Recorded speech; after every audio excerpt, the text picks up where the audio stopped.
Oh boy, oh boy, oh boy, oh boy. I knew you'd like that video, so I left it there from my last show.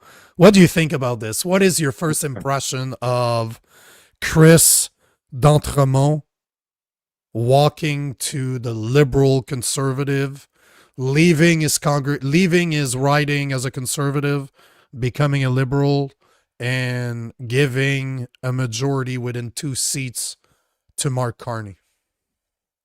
Your thoughts? Well, Nico, you know how many times I've seen this.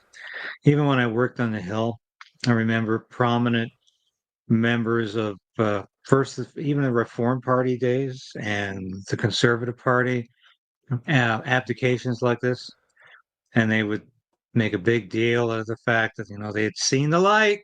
Time to move to the Liberals. Of course, they were rewarded with some little job. But interesting, if you look at the future of what transpired to people who cross the floor, it's usually very inglorious. They wind up being defeated because the people think we can't trust this guy or this woman. Exactly. And that always happens. And they say, okay, you wanted to run as a liberal, we should have run as a liberal. And sometimes they don't even get their nomination because the Liberal Party won't trust them. But I think of, that really seamy case in Toronto, and by God, I was still working on the Hill at the time. I almost worked for her, Eve Adams. I mean, you might remember, maybe you don't remember Eve Adams. She was a rising star in the Conservative Party. She was having a little romance going with one of Stephen Harper's communications aides, who was in the news recently, criticizing Pierre Poilievre. And you've never heard of Eve Adams again because she was defeated as a liberal in that seat. And she never heard of her again. But there's been so many others. And I really have no time for people who cross the floor for political gain. And I don't know what's going to happen here. I've been predicting this all week. I think by accident, we might have the government fall because this could be a replay of 1979 when Joe Clark failed to secure the support of 6 creditistes. That's way past your time. I vaguely remember it. I'm old enough to vaguely remember it. But historically, of course, I'm well aware the Joe Clark minority government fell over John Crosby's budget in December 1979 because it did not seek the support or guarantee the support of its 6 small c conservative Quebec members of parliament who were part of what was the Quebec wing of the Social Credit Party. And Joe Clark, being as arrogant as Mark Carney is, decided, well, I don't have to ask. I don't have to wheel and deal. They're going to support the budget. They did not support the budget. And to surprise of everybody, and literally it was, people did not see this coming. And Joe Clark and the government did not see this coming. The Creditiste members voted against the government in the budget, and the government fell. And Joe Clark was finished as prime minister after 9 months, and Pierre Trudeau was back in February as first of all being drafted back as leader of the Liberal Party, and then became prime minister in 1980 and spent the next 4 years and his swan song repatriating the Constitution and going on some global mission for peace in his last 4 years. So anything can happen, Nico, in politics. And Mark Carney, I think, really does want an election. But he just wants to play the blame game with Poilievre and Don Davies of the NDP and the Bloc, and this is politics at its most febrile, it's most diseased. When there's all of this blame game going on, and I don't want an election, but I really do. You want the election, even though I want one too. And it's just nauseating, which is really why I didn't do a show on the budget, because I'm just saying, holy hell, it's the same crap as you. Yeah, biggest deficit. And anyway, I'm going beyond our parameters here, but No, but yeah, that's the next subject. We have to talk about the budget quickly afterwards. But, yeah. one of the questions that I have for you, because I was looking at it during the last show, during my last show I just recorded before this, and I didn't do the research on it because I didn't think about it. But from what I could find quickly, it has never happened that defaction. So people like Chris d'Entremont, that is leaving the Conservative to go to the Liberals, have turned a minority government into a majority government. This is my biggest problem, because this type of stuff should not happen. If you were like, let's be honest here, people vote for the party. They rarely vote for the MP themselves. They want the person that's running the show, which in this case was Pierre Poilievre. They voted for Pierre Poilievre. They didn't vote for Chris d'Entremont. And by him leaving and going to the Liberals, he's basically slapping in the face of the people that voted for him. Do you agree that that shouldn't be legal, as in, if you're going to leave your party, you should automatically become an independent, and it should trigger a by-election for you to have to be re-elected because you were elected as somebody from a specific party? It's a good question. I don't know if I want to commit to making it illegal. I think it's, yeah, maybe potentially. Yeah, you rarely catch me with with a response that's not unequivocal. But I could be persuaded of that, because it just, to me, reflects the seamier, uglier side of politics when people do this sort of thing, and people should not be running under one party label than turning. But like I say, Nico, they get their comeuppance anyway. Even if it's legal, they get their comeuppance because the voters don't buy it.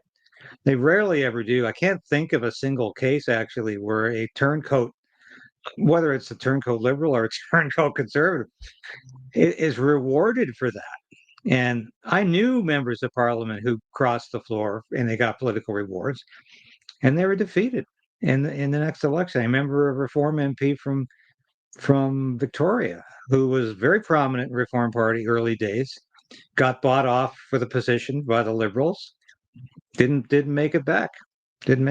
So a lot of heartache for these people, and it's a temporary thing. I mean, yeah, he gets a big applause at the caucus, but that rings pretty hollow after a while. But the problem is, the big problem that I see with this, it wouldn't be too big of a deal if they were a minority government nowhere close to a majority. But now we're talking about, they were at 169 seat. Now they're at 170. You need 2 more in order to cross to 172. There's already rumors that there are 2 conservative MP from the Quebec City region that are going to be crossing in the next few weeks to the Liberals. Is that true or not? Who knows? But what's to say that the leaderless NDP party is not going to get a few of his MPs to cross over to the Liberals? Elizabeth May, that's alone in her party right now. All she needs is a bit of alcohol on the Liberal side, right? And she's going to stumble around and go on the other side of the aisle. But what I'm saying is, it seems like dirty tricks. It seems to me that this is recruitment, what we're seeing here. And I don't know if you saw this video, but I posted a video earlier. One of our followers sent that, but it was Chris d'Entremont, when he was the deputy, what's the term? The deputy chair? Is that what the term is?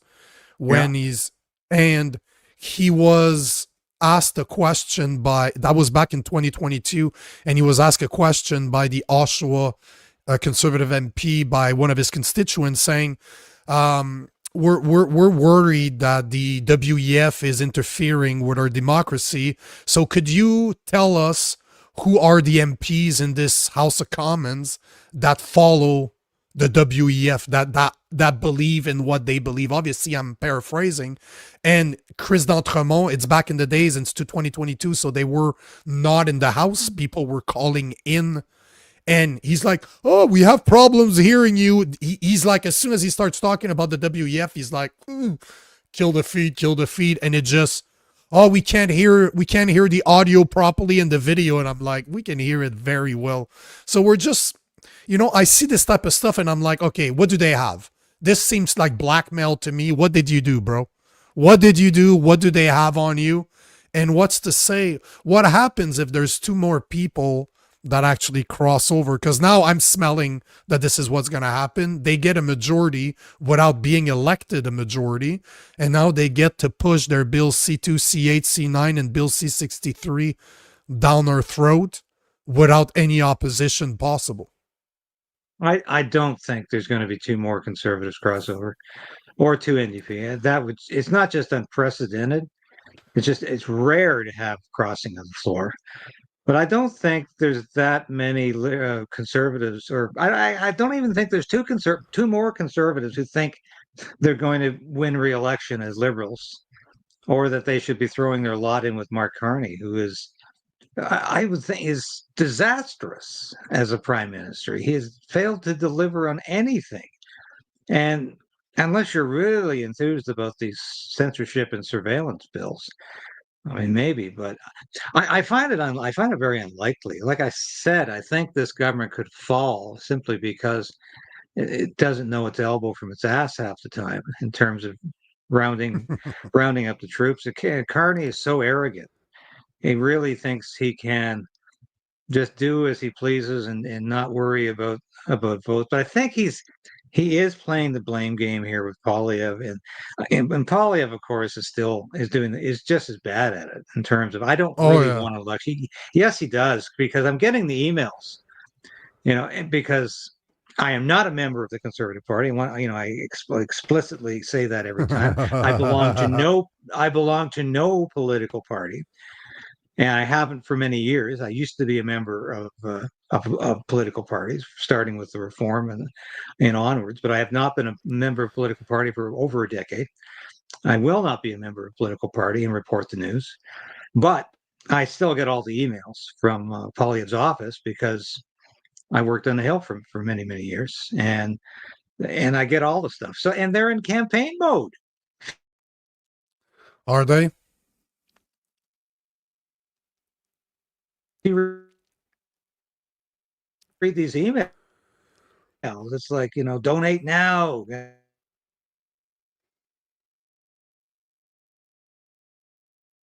Get ready, election readiness. Okay, we're back.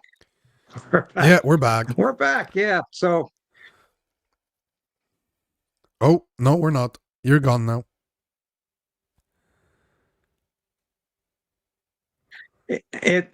I'm just, it's tiresome to watch.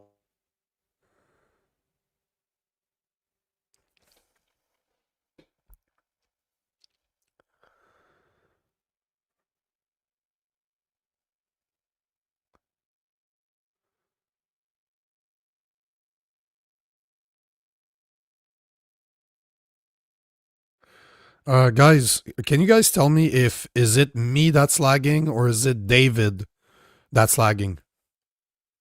Because I heard nothing of the past 30 seconds. So if somebody in the comment could tell me who's lagging, can you guys? I'm seeing us both disappear here. Well, if we both disappear and I still see you, that means you're disappearing. Okay, so it seems like, Right. oh Jesus, people are David. They're all blaming you for the world's problems. Okay, That's well, good. That's good. Mea culpa. So you were saying that the last thing we heard is that you're still getting the emails from the Conservative Party, and as per what you're seeing is they're in election mode, like they're in campaign mode, they're asking for money. Oh yeah. Definitely, and it's quite obvious. And I think, I think they would like an election, but I think Mark Carney wants an election too, and unless he can, but I mean, it's very difficult to cobble together a majority because it's so unstable like that. So I don't know. Like I said, I am just hoping we can get rid of this legislation that's in front of us. That's the thing that matters most to me, because it literally is Agreed. a question of my livelihood. Am I going to be targeted as a enemy of the state? Am I going to be hauled off of social media? Am I going to have my YouTube page disappear? All of this, and You're right. am I going to have the cops at my door at 2:30 in the morning questioning me about the post I put up on X that morning? I don't want to live in a country like that. I don't want to live in a country like that. And if the country becomes like that, I'll seriously consider leaving this country. I'm right there with you. going to an independent Alberta if that happens, where this BS ain't going to happen. Because I'm sick to death of being running from these goddamn ravenous fiends who are running this government. These goons. It's a clown show, and I'm sick of it. So I mean, these guys can posture all they want, but unless we get some systematic and real change in Ottawa, it is just going to get worse. And I'm just hoping to get this delayed at the very least, perhaps indefinitely. I don't know. But if you're watching this and you think, what's the most important thing ahead of us right now? Is it the trade agreement with the United States? No, it's not. It's the fact that you could lose your free speech in a couple of weeks. Yep. Yeah, that's 100%. the most important thing. And it's unfortunate too many people can't see that. And certainly that's not what Pierre Poilievre's talking about either. He's, you listen to him, he's already doing the election speech again. Safe streets, safe communities, jail, not bail. It's the same talking points. And God, if he falls into that trap again of becoming the chief enemy of Donald Trump with his elbows up as high as Mark Carney, oh God, I don't want to watch again. I can't stand it. But you hit the nail right on the head. What worries me are Bill C2, C8, C9, and Bill C63. Those are the four things that scare the shit out of me, because if those passes, the next thing is digital ID, a digital ID that's attached to your biometrics and then your finances, and we're screwed. They have all the bills to censor people, and they have all the technology to take your banking away from you, to debank you, like what happened in Vietnam to millions and millions of people. That is scary, and I don't think that you can claw back digital IDs. If people agree to that, if they agree to a digital ID, we are screwed. We're royally screwed. So the game plan is very simple. Just look at what's going on in the UK. What's happening in the UK, what happened in the UK is starting to happen here. And it's very important that we can't let that happen. The only thing I saw when Chris walked is I'm like, we're 2 seats away from getting my free speech taken away. Yeah, that's all I see. That's all I see. If the government doesn't follow it's going to happen anyway. The NDP are 100% behind censorship and surveillance. They're even worse than the Liberals, and the Bloc loves it too. The Bloc is 100% behind censorship, and so it's like I said, it's hopeless if this government doesn't fall. It's hopeless. The bill will pass, and there hasn't been enough pushback from the Conservatives, as usual. There's been some good comments from some of the members, Leslie Lewis especially. Yeah, but in terms of the leader taking an active role, and here's a good segue. You know what I'm hearing from my people in Edgewood, BC, is that Pierre Poilievre better not want an election too bad, because we're mighty pissed off at Pierre for not doing anything for this farm, not saying anything, not even mentioning the word ostrich. The local MP is a conservative. He's been doing a hell of a good job. But, that's how Poilievre balances this stuff. I mean, yeah, you do your little thing here, but don't expect me to back you up publicly on this. And, you go out there and you say what you need to say because, hey, it's your constituency after all. You do it. But don't expect me to make a major issue out of this. I got bigger fish to fry, boy. And that's exactly what's happened with this, because we needed huge pushback in a way the official opposition leader could provide to some degree. He hasn't done that, and that's been very disappointing. So I'm hearing a lot. I get a lot of emails from the folks who watch my show, and I haven't missed a segment.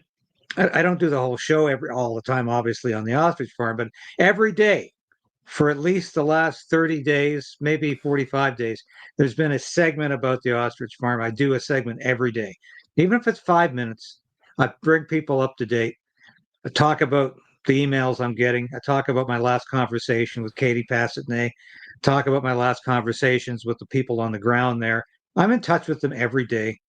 And I've made some great contacts and sources who are there telling me what's really going on. I was on the phone with Katie around dinner time here. She was crying because she's not anticipating a happy response from the Supreme Court tomorrow. She's hoping and praying for the best, but it's difficult to believe sometimes because this is a very woke Supreme Court that just, of course, said, hey, there's no mandatory minimums for possession of child porn. That's the kind of Supreme Court we have. So do you think they're going to say the CFIA is wrong, that the Liberal government's No. wrong? And what's chilling here too, Nico, is that I was talking to one of the people on the ground who's really responsible for a lot of the security. And he said, what scares me, David, is the RCMP has totally changed shifts. They've removed all of the people who have been here for quite some time, and they've added all new people who don't know the farm. They don't know Katie. They don't know her mother, Karen. They don't know It's the clever. supporters. They're not sympathetic. And I said, hey, I spent a lot of time in the military, and that's standard operating procedure when you're about to attack, when you're about to invade. You change if you're invading basically an undefended location. You change the staff, you change the soldiers, you change the personnel to people who don't know anybody on the other side, so they can be as ruthless as they need to be without saying, I really don't feel good about doing this because I know that person. I've gotten to like them. I've gotten to know them. I've gotten to understand them. I understand their issues. Same thing happened in the Freedom Convoy. When the Emergencies Act went through, whole new bunch of cops arrived who had never had any dealings with the protesters, had no idea who these truckers were, and they were as brutal as hell.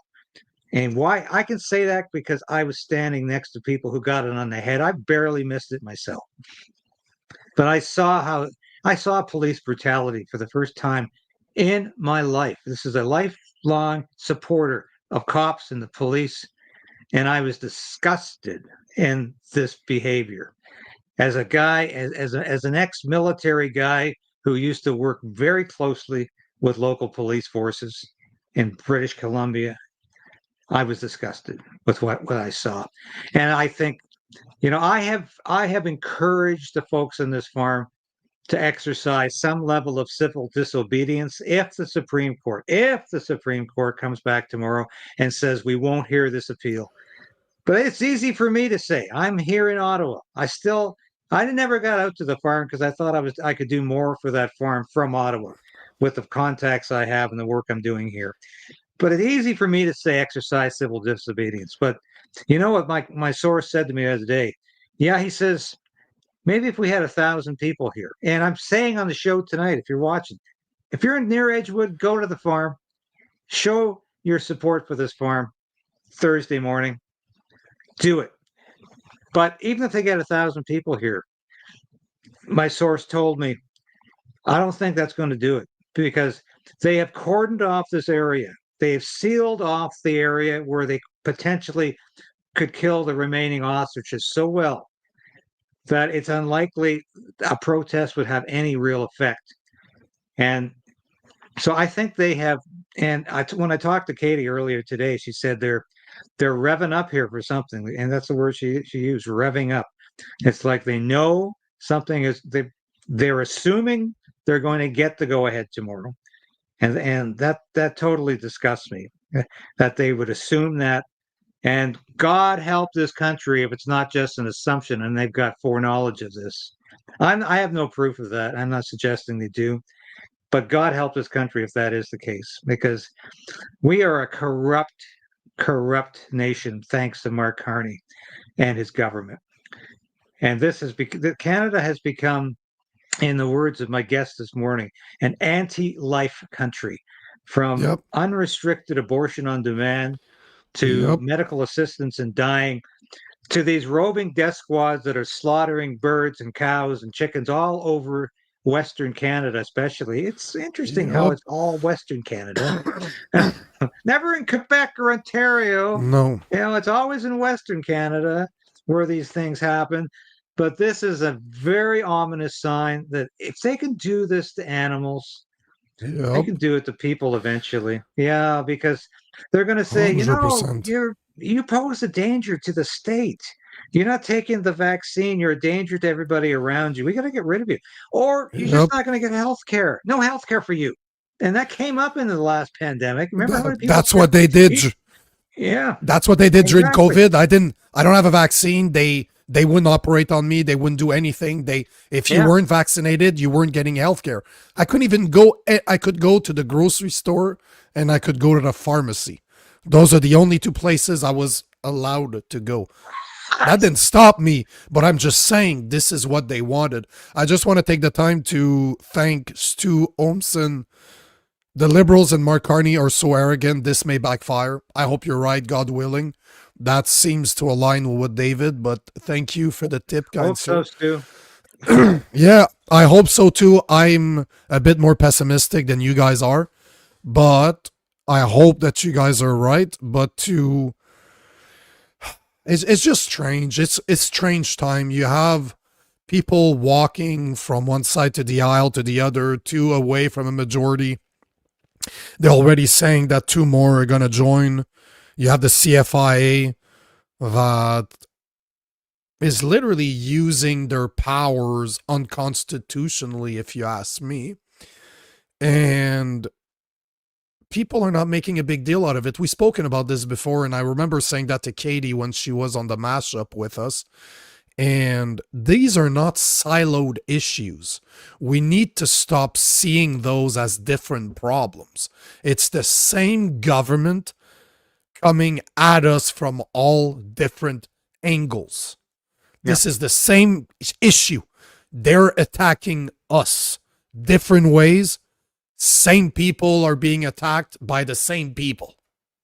And we need to wake up to that. We really need to wake up to the fact that something really bad is happening throughout Canada. And you just look at what's going on in the UK. You literally have mom and pops getting arrested for tweets. Like, Yeah. this is the Yeah. world in which we live. On top of mass immigration, on top of their social services collapsing, just like our healthcare is right now. Our indoctrination centers, our schools. It's everywhere you look, it's bad. And it's bad. And it's bad. So I'm happy that some people are more optimistic than I am. On that note, what do you think about the budget yesterday? Because we definitely need to address that. The hot air budget of yesterday. What do you think? I was not surprised that Mark Carney brought forth the largest non-pandemic budget deficit Sure. in the history of Canada, because once Mark Carney is full of hot air and other things that are even more noxious. This is a man who has not delivered on any of the promises that he No. has talked about. And I wrote a story this morning for Blaze Media about this whole incredible affair with Doug Ford and the ad with Ronald Reagan, and how Mark Carney has literally asked him not to run the ad. Then he apologized twice to Donald Trump, and then he said again how much he was sorry for the ad. The man is a joke. This is a guy who I was playing clips this morning of Mark Carney saying, we're at the precipice of a new era. Canada can no longer go forth as trusting the United States as its chief ally and its chief trading partner, blah, blah, blah, blah, blah. And we all knew he was just full of crap. And Yep. he can't even, this is a banker, who said, I am the big boy. I understand the world. I understand high finance. And of course, he was the bozo that spent he basically decimated the pound as the governor of the Bank of England with his Yep. overspending and printing so much money. And when Liz Truss was on my show, we talked extensively about what Mark Carney could do for Canada, and she said he'll probably do exactly what he did for the UK, which is bring it to the brink of economic catastrophe, which has never ended, by the way. The UK is teetering on the brink of collapse. The Yep. Bank of England could Yep. collapse within weeks. That's how bad things are. At the same time, of course, They've lost their freedom of speech. I would declare it an authoritarian country now, not even a Oh true yes. democracy anymore. And while this is all happening, their economy is crashing. They've got unrestricted immigration. Nobody really wants to deal with or talk about. And if you do talk No. about it, you go to jail. If you talk about the problematic immigration policy they have, don't talk about it, or else the cop will be at your door. This is a country that, of course, was the cradle of democracy. And this was the country that embodied democratic thought over centuries, from the Magna Carta onward. This was the country that defined what democracy was. It was the inspiration for the United States. I always say the American Revolution, and my American friends initially disagree with me until they think about it. I say, you guys wanted to be more British than the British. That's what the American Revolution was about. You adopted all of the British ideas of liberty and freedom of speech and freedom of thought from John Locke and all these other great English philosophers. You just took them for their word. And that's what the American Revolution was all about. It was exemplifying the best of Britain. Today, Britain is nothing but a pale shadow of its Yep. former self. It is a joke. It's a clown show ruled by a fat bureaucrat named Keir Starmer that some idiot in the monarchy decided to knight for some godforsaken reason. I have no idea why you'd want to knight some stupid-looking bureaucrat who literally looks like he just stepped out of a classroom. This guy should never have been knighted. He should never have been elected as leader of any political party, and should not be prime minister today. But my God, they're reaping they're reaping the whirlwind for what they have done in Britain right now. Starmer is a disaster, an absolute disaster, and of course, he represents what Mark Carney can do to Canada if he's Oh if he's yes. around long enough. You know. But it's not going to take that long because Carney's here to finish what Trudeau started. That mass immigration is already here. And what's Starmer talking about now? Digital ID to fight mass immigration. It's the dumbest thing ever. They created a problem in order to sell their solutions. Now they're telling us, oh, we're going to fight mass immigration by digital ID because obviously the people that are illegal here are not going to have a digital ID. But sir, how are we going to apply for a digital ID? Oh, with your regular ID. So you need regular ID that they're giving to illegals now. So it's the dumbest thing, yet they're trying to sell the idea that this is the solution. And guess what? For the people out there, Canada is working on a digital ID right now. They've been working on it since COVID times. They wanted to digitalize the passport, the vaccination passport, so that you could travel the world with your passport that was digital and approved by all those countries. So they've been working on them for years. It's just a matter of time before they push it. But they need the censorship bills first, just like the UK did. The blueprint is right there. And Mark Carney is big friends with Starmer. They're very big friends. They want to be the UK. Like Mark Carney is a big fan of royalty, is a big fan of the British people for some fucking reason that I don't understand. But it's literally a gong show. It's a clown show, and the peasants are very entertained because we got bread and circuses. Let's focus on the World Series because that's what really matters. Yeah, that was very poetic. But Oh, Jesus. The World Series, yeah. So I if that's emblematic of where we're going as a country, I guess it's going to. It didn't turn out the way Doug Ford wanted it to, but I was Nope. joking, like, Doug Ford is. Why does Donald Trump really despise Doug Ford so much on a visceral level? And it really is a visceral level. He really can't stand this aging punk, as all Doug Ford is. And why does he really dislike him? It's because Doug Ford is an obnoxious son of a bitch. Excuse my language, but it really is. Yep. And he's a faux conservative. He's a phony conservative. He always has been, and he loves these little stunts, these little displays of peak, and and anger and just mischief, where he's pouring Yep. out, for instance, the American liquor. And I always said, Oh, what what a an idiot. ridiculous thing to do. Has the United States banned all Canadian spirits, wine, No. and beer? No, of course not. But Doug Ford thinks that's part of the process. And the guy is just, is so addle-headed. He's so unable to think clearly. And it's Forget the amazing to fact me. that we paid for that bottle. Forget the fact that that bottle was bought. You literally took your own money after you gave it away to them and burned it. Like, what an idiot.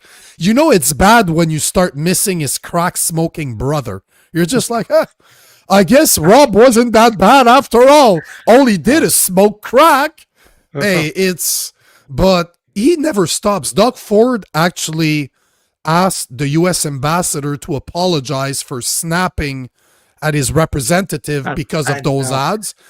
And then he went on CNN to say that his ads did what needed to be done and was giving himself credit for saying the reason that the U.S. is trying to pass a resolution to put an end to the tariffs is because of my ads. I'm like, are you? Oh, no. It's not about the $580 billion that they give us every year, right? No. It's your 75 million ads. No, that's really what did it. Good job. Like, how is that guy still in government? How is that guy haven't been beaten up somewhere? Or how is he not forced to resign? It blows my mind. I'm just happy to see. I'm really mirthful, I'll put it that way, to see Doug Ford and Mark Carney try to push each other under the bus. That was so funny because Doug Ford has been in the Liberal pocket for so long. Oh yeah, he was in Justin Trudeau's pocket, always standing proudly, beaming, smiling away next to Justin Trudeau at every announcement in Ontario. Proudly standing next to Justin Trudeau when he invoked the Emergencies Act, when he froze bank accounts of truckers and their supporters across the country, proudly standing next to Trudeau as the protesters were slammed on the head. He loved it. And I'll never forget that Doug Ford, because that's the phony conservative Doug Ford, the authoritarian Doug Ford, who I will never trust and never think is a conservative. He's a progressive. And people used to joke. My political science professor at Carleton used to say, "What the hell is a progressive conservative?" He said, "That's an oxymoron." And that's what. And Doug Ford is an oxymoron. He's a walking, talking oxymoron. Or maybe you should just take the oxy away. Yeah, he's just a moron. He's not an oxy anything. He's a moron. Yes, 100%. I agree with you. 100%. He's just a moron. Don't insult oxymorons because he's just a moron.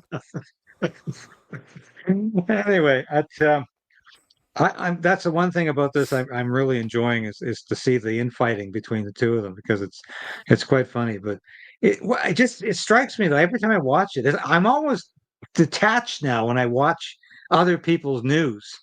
And I'm not one of these people who plays endless clips. I think that's the laziest form of independent journalism, where you're just playing constant clips that other people have put together. I can't watch most of it anymore. This is why I do most of my work is original. I do research. I do interviews. I talk to people, and I cover stories. I don't give a damn what CTV is saying about the news anymore, or what CBC is saying. And there's just so many people in YouTube land and in social media land that just don't understand that. They really think it's relevant. That, I'm going to show you what CBC said last night. I'm thinking, who the hell cares what CBC said last night? Get rid of the station. I mean, let's get rid of the CBC. Privatize it. Let it swim on its own. Let it die. Let it die. But this is one of my major beefs. And another thing I wanted to mention, I don't know if you noticed this week. I'm not even going to mention the idiot's name, but there was a guy this week who put out this story on YouTube that Rosemary Barton, that Pierre Poilievre had fired Rosemary Barton, and it was an outright lie. I mean, and how can he fire her? In the first place, Pierre Poilievre can't get anybody fired. No. He's the opposition leader. But I said nothing about it on my show. And some people literally sent out X posts about it saying this is a terrible thing to do. But I do want to say, if you're out there as a small C conservative, small L libertarian broadcaster, don't lie. Don't Yeah. misrepresent the facts, because you're playing in the hands of the liberals who say we're all putting disinformation out there. And I don't know if these people who do that are really working for themselves, or think they're working for conservative causes, or they're really working for somebody else. I don't know.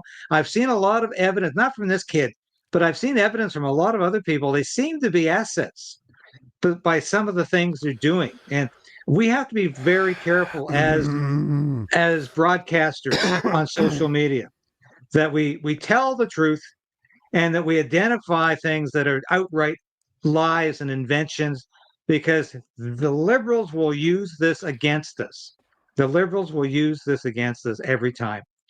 And it's very important that our credibility and our integrity is not questioned. And this is why I'm very careful about what I put out. I don't even like clickbait. Sometimes I have to resort to it. I don't like clickbait, but I'm not going to put outright lies out there, because it's just going to endanger not only my position, but yours and everybody else who's trying to do an honest job. And that really, really angered me. Not to the point that I didn't want to bring any attention to that individual by mentioning the name or the YouTube station, or even to show the particular offending example. But I will talk about it in general, and it's a bad policy, very bad policy to lie. Even in the Air Force, I did public affairs for 12 years in the Air Force, and we used to always say, if you lie, you die, because Yeah. eventually they're going to find the public. Somebody's going to find out you're lying, and Yeah. and that is bad for everybody, especially for the organization you represent. And if that organization is yourself, then it's even You're worse, screwed. because it's your personal integrity that's at stake here. You mentioned I will show some videos on my show because I like to point out the hypocrisy. I always keep in mind what Denzel Washington said.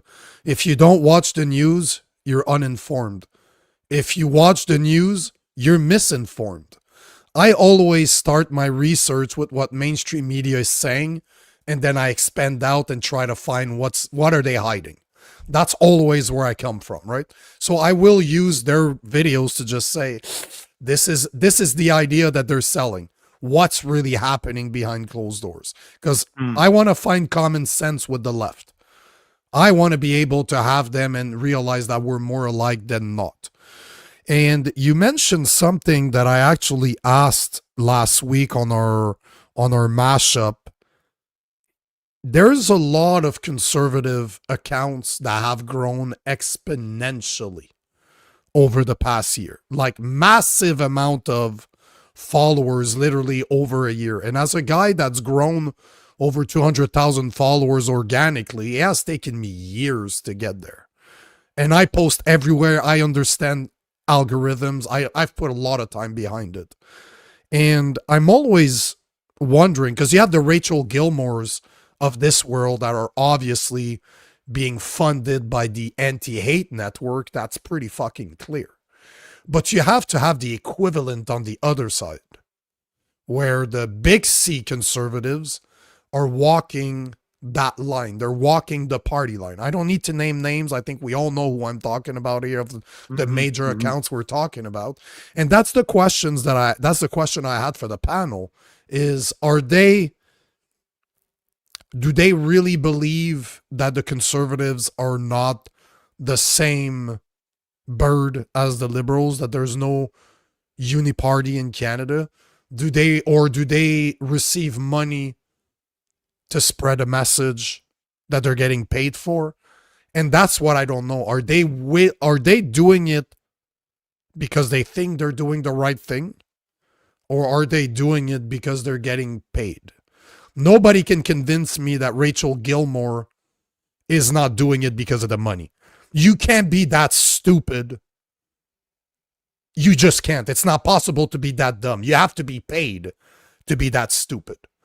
But I wonder, on the conservative side, is that what we're seeing right now? Because there's a lot of pandering to Poilievre on the big C conservative side.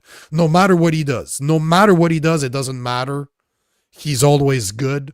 We have to trust that he knows best. This is really how a lot of the big C conservatives are treating Pierre Poilievre.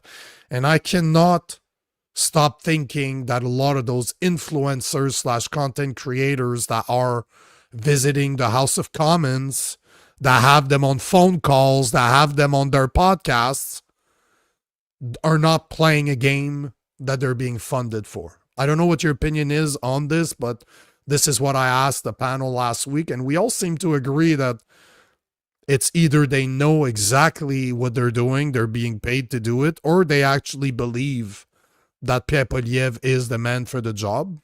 But I have problems believing that.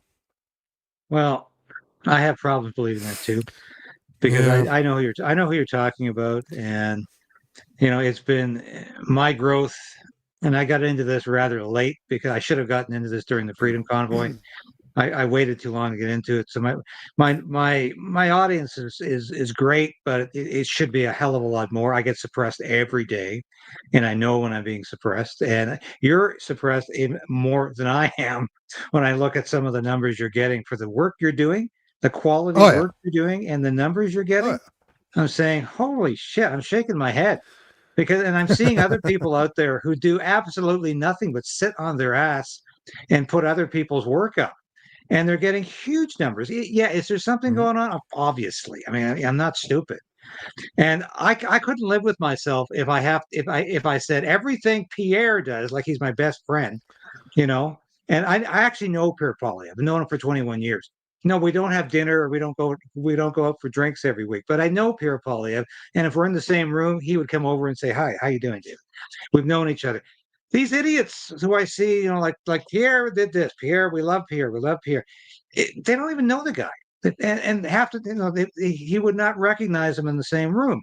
But yet they're so obsequious. They're toadying to this, and that is a recipe for disaster. I always tell people, don't tell a politician exactly what he wants or she wants to hear, because they will become a megalomaniac.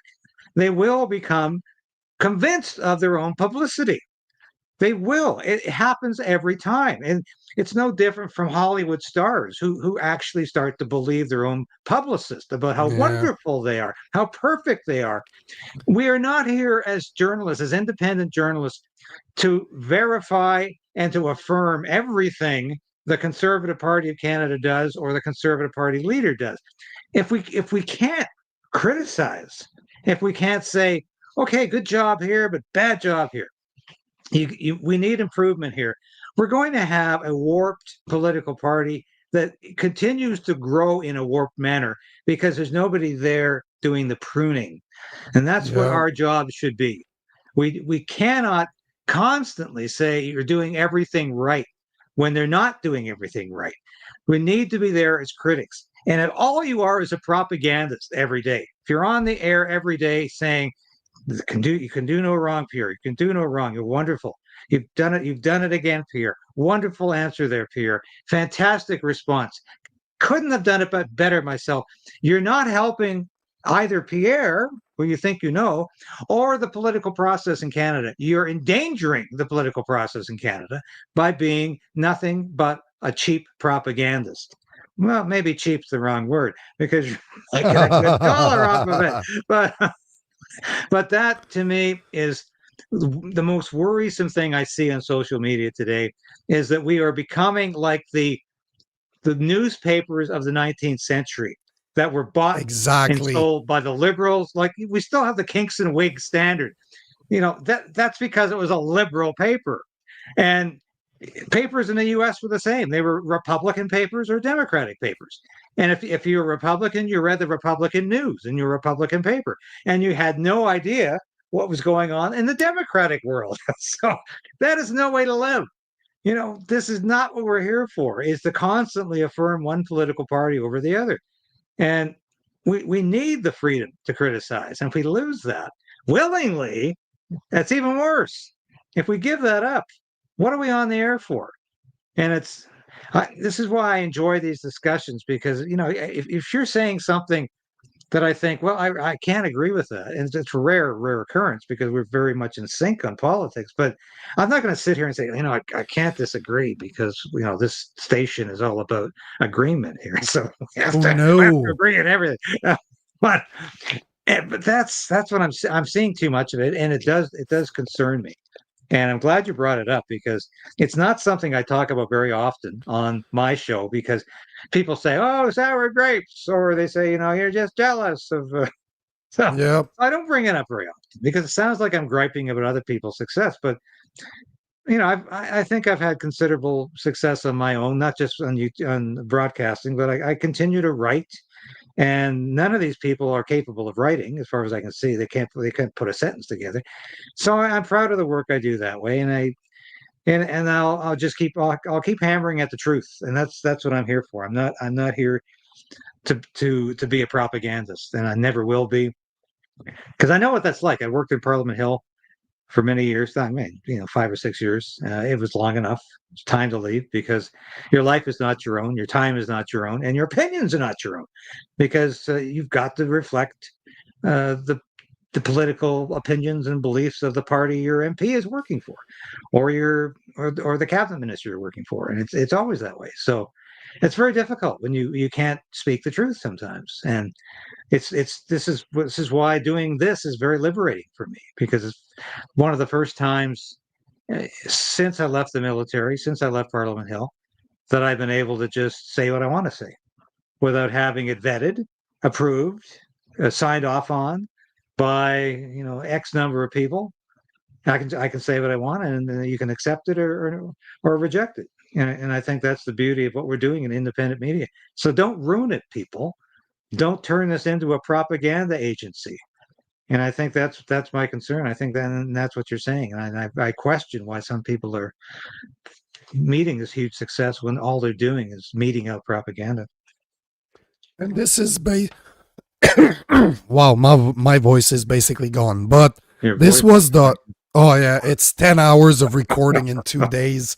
My voice is completely gone, but that's kind of the point that I was trying to make. I'm happy that you made it for me, but I do not want to become I don't want independent media to become the new mainstream media, to become the one that's getting paid by a political party as a propaganda arm, just like the CBC and CTV News is.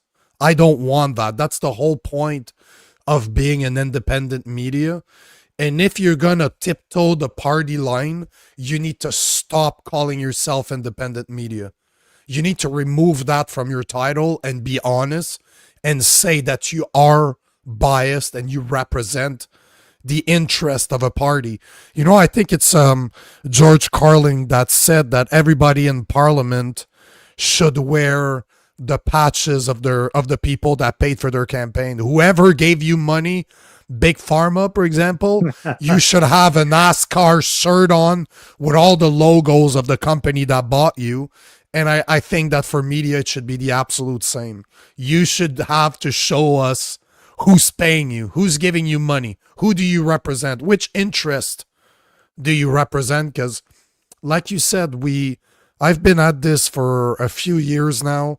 It is not easy when you're doing it by yourself, day in, day out, and the left hates me as much as the right. And I know I'm doing a good job because both sides hates me. That means I'm speaking the truth. I'm not speaking their truth. I'm just speaking the truth. Yes. And I don't want the work that we do being identified with independent media that is brought to you by the Conservative Party, because it ain't independent media. If you're bought by a party, you ain't independent. That's the whole point. Independent means you're not with a political party. If you're not if you are with a political party, be honest, remove that from your title, and just say that you're a conservative journalist. There's nothing wrong with that. There's nothing wrong with that. Absolutely Fox not. News does not try to tell us that they like Democrats. We really know when you're looking at Fox News, you're looking at some Republicans. If you're looking at CBS if you're watching MSNBC in the US, guess what? You're watching a pro-Democrat channel, and they're not going to lie about it. They don't say that they represent everybody's interest, obviously. So we need to be honest, but I think it's also on us to keep them accountable too, right? I think so. And if you think you're a journalist and all you're ever doing is mouthing the talking points of a political party, well, you're not a journalist in any No. sense of the form. And I was trained to be a journalist. I went to Carleton. I worked as a journalist for many years before and after my military service. I've actually done real journalism, and I've always believed that if you're in it because you're an activist for a political party, you're in it for the wrong reasons. And unfortunately, too many journalists in mainstream media are in that. They're activists and they're not journalists. But it's infecting the social media, the independent journalism, as you said. And that I find that very problematic and very worrisome because I don't want this genre to go the way of the mainstream media. As you said, I totally agree. Totally agree. Wow, I like when we agree. That's good. Good stuff, David. Good stuff. I like it. Um, we're right on time, and my voice, like I said, I'm happy that I'm done for the day because wow, my voice is gonna hurt tomorrow. But I want to thank you for the work that you do. I want to thank you for joining me every Wednesdays, and thank you for kind of making me do it today because we moved. I'm like I was recording until later. I was recording until 6:30 basically, and I had to drive back home. But you're like, no, no, no, no, no. Let's keep the momentum going. So let's just move it instead. So I'm happy that you made me move it because although my voice is completely gone now, we had a great conversation, and I seemed to, if I judge by the comments, they were entertained. At least they were informed, entertained. They liked the content. Let's say that. Let's say that. So I want to thank you for kind of nudging me in the right direction today. And both again, I will always enjoy our conversation every Wednesday. So I hope this continues. And guys in the audience, thanks for being here. Join us next Wednesday at 6:30 Eastern. And David, I don't know if you have a word of the end, an end word, the last word, the end word. It's going to be a hell of a day tomorrow. I'm up at 5. I've got to get 3 articles written for my media outlets. 2 of them are U.S. They're very interested in the ostrich story, and they're waiting to hear what this decision by the Supreme Court is. I am just so I'm going to be as emotional as anybody with this story, and Katie will be on my program sometime after the announcement. And as I said, we spoke tonight. She was already, very, very emotional about what could happen tomorrow. My heart goes out to that farm and those people. This government has done everything possible to destroy their livelihood, destroy their farm, destroy their living,